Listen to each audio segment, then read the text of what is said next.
Estamos iniciando mais um podcast do Elas Pensam e no episódio de hoje a gente vai falar um pouquinho sobre o transtorno afetivo bipolar, que afeta mais de 6 milhões de pessoas em todo o país. Sou a Melissa e hoje eu trouxe a Raquel, que é paciente, para falar um pouquinho sobre o transtorno. Boa noite. Trouxe também a Leia, neurologista, para ela falar um pouquinho das condições que afetam o cérebro. Boa noite. E também a Ana, nossa psicóloga, para falar um pouquinho do tratamento. Boa noite. Raquel, conta pra gente como é que foi descobrir, o diagnóstico, quando foi. Então, a descoberta do meu diagnóstico foi, assim, algo surpreendente para mim. Porque eu sofria muito antes de ter o diagnóstico. Eu digo que eu sobrevivia, eu não vivia. Então, o diagnóstico foi um alívio. E eu sabia que tinha alguma coisa errada comigo.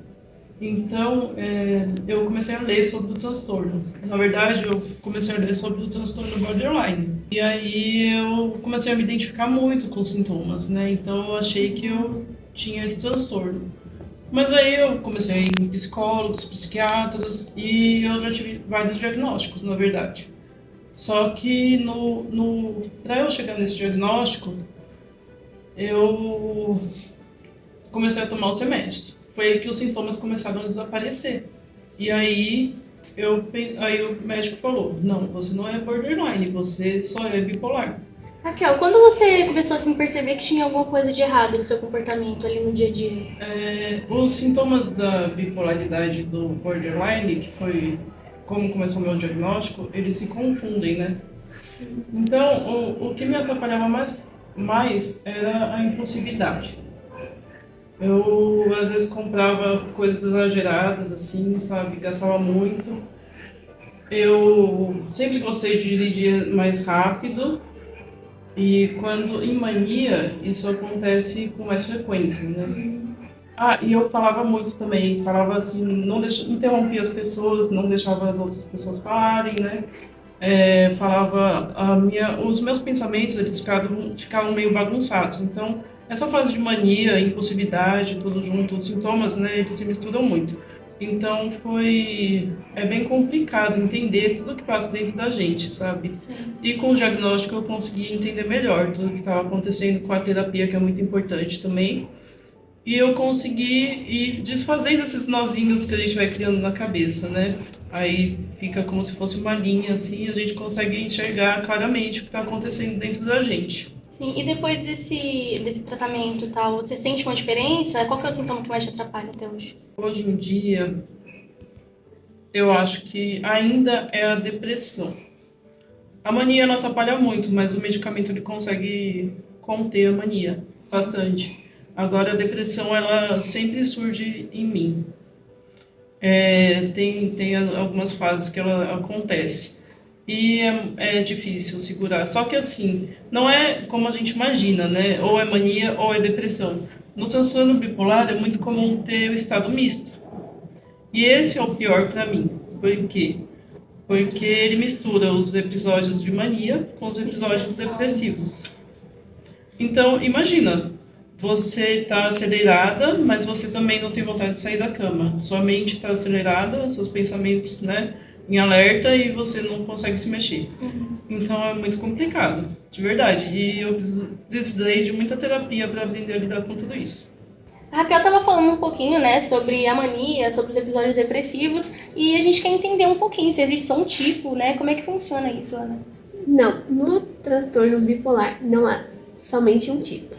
No primeiro tipo, ocorre somente episódios de mania, que é um período intenso, podendo levar até a hospitalização, com tratamento de riscos, delírios e causa um grande impacto no dia a dia do paciente. Já no tipo 2, ocorrem episódios de hipomania. É mais leve, aumenta a energia e a criatividade, mas não prejudica gravemente a vida cotidiana do paciente. Gostaria de acrescentar que a depressão pode ocorrer nesses dois tipos do transtorno. Eu não sabia que tinha tantos tipos, mas me explica, tem como esses dois períodos acontecerem juntos? Sim, o paciente pode apresentar sintomas mistos. Agora que a Ana já falou um pouquinho, né, sobre os tipos, sobre mania, e a gente já entendeu melhor, eu queria saber se existe algum tipo de alteração neurológica, como que os médicos enxergam nos exames, se o cérebro de uma pessoa com TAB é diferente de uma pessoa sem transtorno. Explica um pouquinho pra gente. Existem algumas alterações neurológicas que podem ser vistas em alguns exames de imagem, que dá para distinguir de uma pessoa comum para uma pessoa que tem a bipolaridade. Eu fiz algumas pesquisas para mostrar um pouquinho sobre as estruturas do nosso cérebro. Entre elas, algumas alterações na amígdala e no hipocampo. A amígdala costuma estar hiperativa durante episódios de mania e hipomania, relacionados à intensidade e à emoção. No hipocampo, pode ter algumas alterações afetando memória e regulação emocional, que pode também estar ligado à impulsividade. Vou falar um pouquinho sobre o nosso córtex pré-frontal. Em casos de bipolaridade tipo 1 e tipo 2, ocorrem alterações que podem contribuir para o comportamento de risco e desregulação emocional. Vou explicar um pouquinho de uma forma mais técnica como ocorre essa desconexão entre as estruturas límbicas. Elas acabam dificultando as emoções e respostas ao estresse quando há o diagnóstico da bipolaridade. Existe alguma desregulação nos hormônios? Como é que funciona isso? Sim, existem hormônios como a dopamina, serotonina e noradrenalina. Achei muito interessante a contribuição da Leia, né, para o pessoal aí que está assistindo o podcast. Mas agora eu queria entender um pouquinho da questão do tratamento, como que funciona, tem cura. Explica um pouquinho pra gente, Ana. Então, o tratamento desse transtorno consiste em medicação, sendo ela estabilizadores de humor, e em alguns casos pode chegar a tomarem antipsicóticos. E terapia. A mais acessada por pessoas desse transtorno é a terapia cognitiva comportamental. E não possui cura. Agora voltando, né, para conversar com a Raquel, eu queria entender um pouquinho o que as pessoas não sabem sobre o transtorno, o que elas não entendem, assim.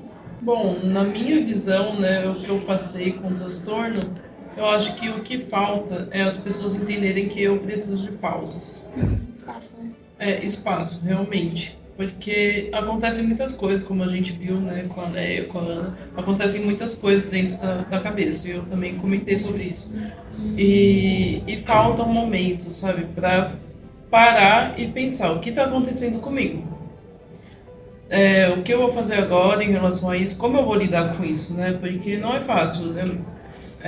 São vários pensamentos, várias emoções diferentes e tem que ter pausa. Eu preciso dos meus momentos. É muito importante isso, né? Realmente falta muito de compreensão das pessoas hoje em dia, né? Por último, né, eu queria que você deixasse uma mensagem para as pessoas que tiveram um diagnóstico de TAB recentemente. O que você gostaria de falar sobre para elas? Um conselho que eu posso dar é para as pessoas não se limitarem ao diagnóstico, né? Porque o diagnóstico é uma coisa que liberta. Para mim foi libertador, para muita gente é um peso, mas o diagnóstico ele tem que ser libertador. Porque com o tratamento correto, a pessoa consegue ter uma vida normal. Então é muito importante que ela se trate, tome os remédios certinho, faça terapia e tenha uma rotina também. A rotina é muito importante, a rotina me salva todos os dias. Porque ela faz com que eu aprenda a lidar melhor com o transtorno.